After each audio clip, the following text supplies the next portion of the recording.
Hi, YouTube. It's time for some more real talk, eating disorder talk. I realized something. I haven't cracked the cause. In stopping my restriction, stopping my food control,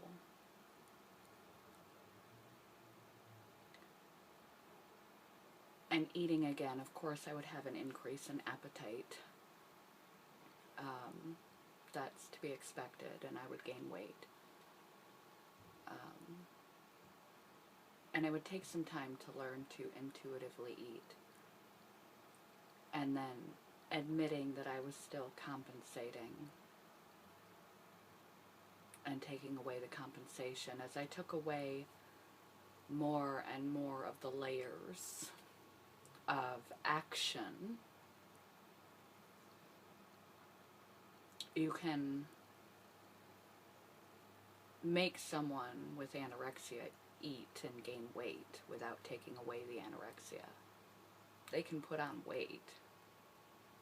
The body shape doesn't account for the disorder. It's the mind.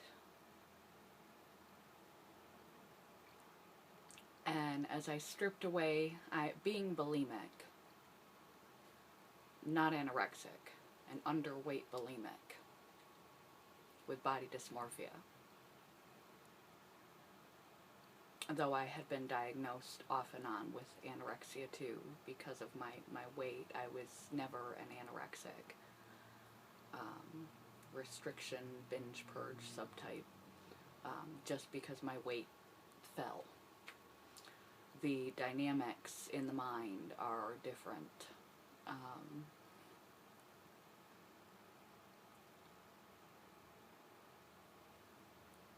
With different eating disorders. And so for me to remove the least fearful things first and to go through the motions, I really thought I was recovering because I was allowing myself to put on weight. I quit counting my food, planning menus and doing all the things that we do. And then recognized the compensation and took away the compensation. First it was the purging. That was gone. And then the restriction was gone. And then I caught myself, and I'm still working on it, not trying to balance what I eat with activity or compensate for binges, but compensation is bulimia, binge and compensate.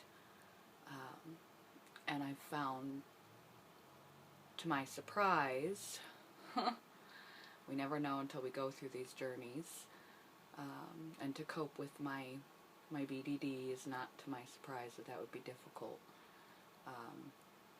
And my changing weight was that the thing that is the most difficult for me to control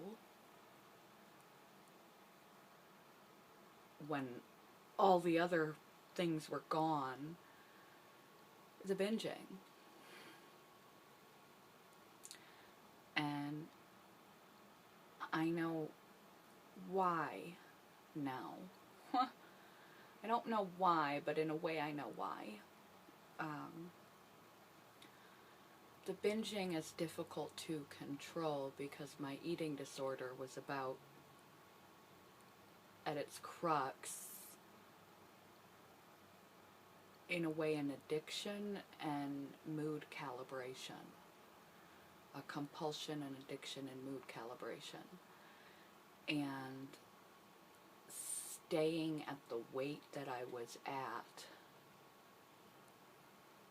was about my BDD. So my raising weight is messing with my BDD, but it's okay on my eating disorder half, because that was never what my eating disorder was about. That's why it was easy, because I wasn't really addressing the issue. I was relinquishing my body shape and going to have to sort out the magnification of distortions that more body, more distortion for my BDD to deal with when I reached a certain point. But my eating disorder was never about the restriction. And the compensation was simply a requirement. The minimizing my body minimized the surface areas for the BDD to have to deal with. And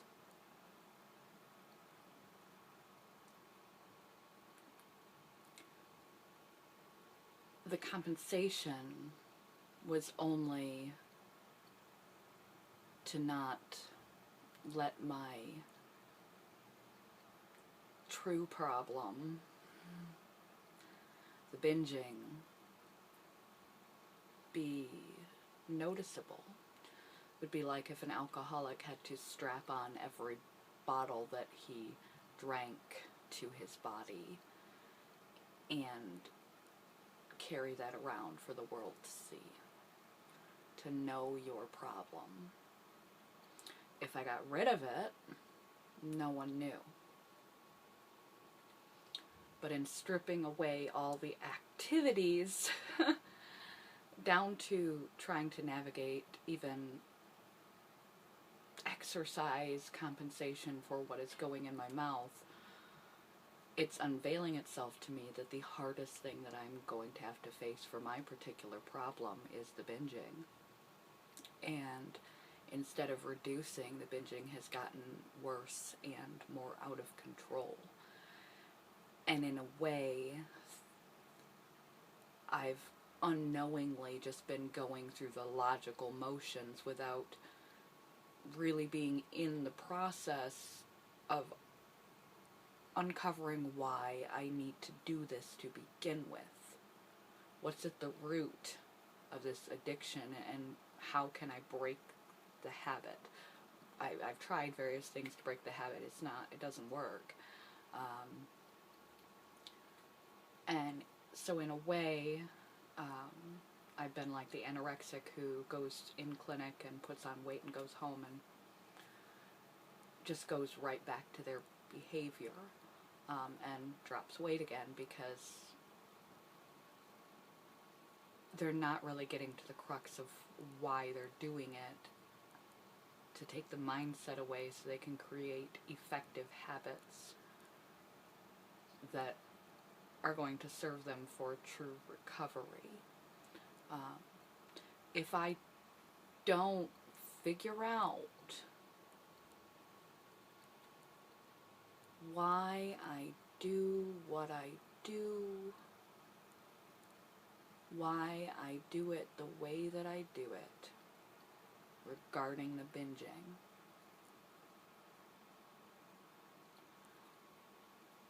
I'll effectively not be recovering. I'll be swapping one eating disorder for another. I'll just get frankly obese and be a binge eater. Like a recovering alcoholic who's a dry drunk. The person didn't change. If the binging portion of the bulimia is still there without compensation, the bulimic mindset is still there. Even if I can love myself enough to embrace whatever shape I'm in and somehow tolerate my BDD, in whatever context I find myself, the visual distortions and things that happen with my body, I'm fooling myself. I want to truly recover from my eating disorder. And it theoretically should be easy, just don't binge. The binging is the root of all evil, but it's not a choice. It's a symptom. It's a symptom of something ineffective. And I need not only to just change the environment and the context in which those binges happen. I live alone, and there's a certain time of day, and I don't know how to change the environment to not set up a trigger. I need to trigger myself to be in a different way, and I'm not sure how to change up my environment. I'm considering asking to stay with my boyfriend for a week straight, so that the change of environment, I don't have the option of being triggered like an alcoholic in a liquor store, is gonna sit there and not, or a bar, and not have it when they're not actually recovered. I have all the willpower in the world, and then when I'm sitting there at night after my job, we're gone. We're off and running. If I change if it's possible for him to drive me all the way, he lives in a different town, all the way back and forth to work for a week, the forcible removal from the bar that I've been living in, may be enough to give me the space to keep the ground I've gained. But I have to find some practical way to stop the drinking, to stop the binging. And living in the way that I am is not doing it. So, but even if I find a practical way to do that, I could still be walking the walk. I could still be a dry, recovered person, dry drunk. If I don't, it's just a matter of time before I go back. Always living on biting my fingers, always just trying not to, versus moving on with my life, just always still thinking about food, trying not to binge. What am I eating? What am I not eating? What do I weigh? It'll just be fighting it versus relinquishing it and hating myself afterward. And being like, it's okay to not hate yourself when you're doing something that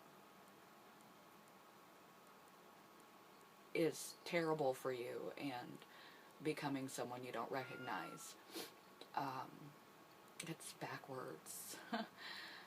So I realized, and like I said, you don't know until you go how it's gonna play out. And I didn't realize the binging would be the hardest thing to give up. When I was using so many other means of control, it almost felt like a choice to binge. And I felt like I was recovering, and really my mind is still dominated by thoughts of food from dusk till dawn, by my body shape from dusk till dawn, by what I am or am not doing, by food, and constantly fighting the compulsion and constantly giving in. I'm just not compensating anymore, and I don't know what to do about it, because I still don't understand myself. I still don't know why I do what I do, and how to break the habit, number one, just like quitting drinking or another drug. And then, why did you develop the addiction to begin with? What was it serving you? Now you have to replace it with something that serves you better now that you've actually stopped. Or you're just switching drugs. Now that I've stripped everything else away, I came to a terrifying epiphany that I've just been going through the motions thinking I was getting to the root of the problem. Now I'm really at the root of the problem, and I need to find a way to break it that's going to be effective and concrete in just the practical term. If it's there, I'm going to do it. No matter how much I tell myself I'm not. I've tried. I need to find a way to break the habit. And then I need to find out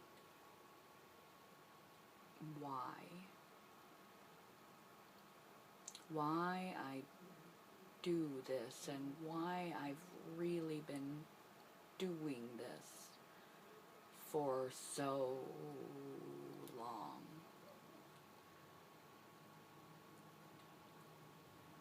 If I can figure out that, I can figure out something else to insert in its place. That will be true recovery. Until then, I have successfully replaced underweight, bulimic, or binge purge subtype anorexia with binge eating disorder. Good job. We're all a work in progress. I've learned something here. How do I really get to that next step? Is going to be the big fucking challenge. But I was so candid about this for a reason.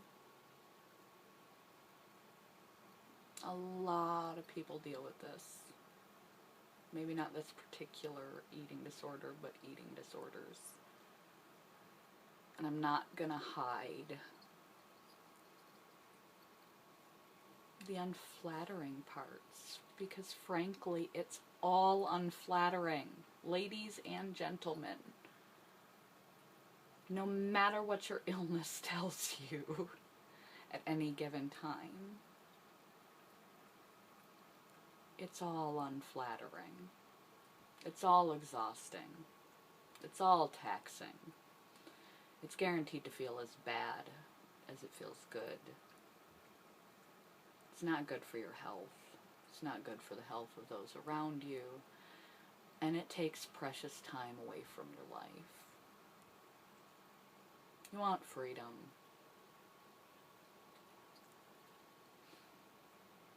Freedom.